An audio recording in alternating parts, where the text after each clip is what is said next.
subdued face, every weary face, every sad face, and every young face. Sinners all, ripe for the plucking and the burning. He saw his young granddaughter in the middle distance, prim and clean in her dotted Swiss Sunday dress and her straw hat with the red cotton roses. Amelia. Ah, she was a saint, the only saint in this church. Like most of the girls present, she had a small, pink, tight mouth, demurely fixed, a pale complexion, long dropped eyelashes, and polished tubes of hair hanging on her maidenly shoulders. Near her, but not too close, sat that hideous girl, Ellen Watson. In her coarse dress, which had been washed so often that its original blue was almost white, and the hem, let down several times, was lined and resisted ironing. She wore no hat, and this was an insult both to the church and to the pastor. She was the only female present who had no head covering, and he was affronted. Moreover, her eyes were not cast down in girlish shyness and meekness. They were fixed on him intently. He could see the brilliant blue shine of them, the great blue stare. She was nodding as if he was still speaking, and she in entire agreement.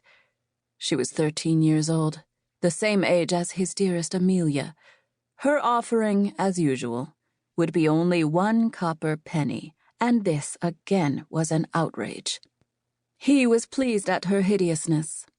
There she sat, poised on the edge of the hard bench, waiting for him to speak again, and her hair was an immense mass of flowing red, all tendrils and waves and glitter in the sunlight, and it was not confined by a proper ribbon as was the hair of all the other girls. It had a turbulent, even uncontrollable appearance, and was so vital that it seemed to crackle, to rise of its own volition at her slightest movement. It resembled the leaping of fire. She was larger in every way than the other girls. 13, it was said. She looked all of 16 at least, and her breasts, nubile and pointed, pushed against the faded cotton as if trying to burst through it. The pastor felt an ancient stirring in his loins, and hated the cause of it. No one with hair like that, and with that slender but ripe young figure, could be anything but evil, anything but a snare for the virtuous. Her face! He had never before seen a face like this on any girl child or woman. It was almost square, and lustrous as china, and very white, except for the apricot blaze on cheekbone and on wide, full lip. Her chin was dimpled, her ears carved of marble, as was her bare throat. Her nose was clearly molded and impeccable.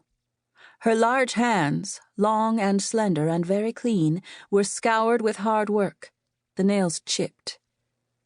She possessed grandeur and a kind of classic grace. The pastor did not know she was extraordinarily beautiful and striking to the point of perfection.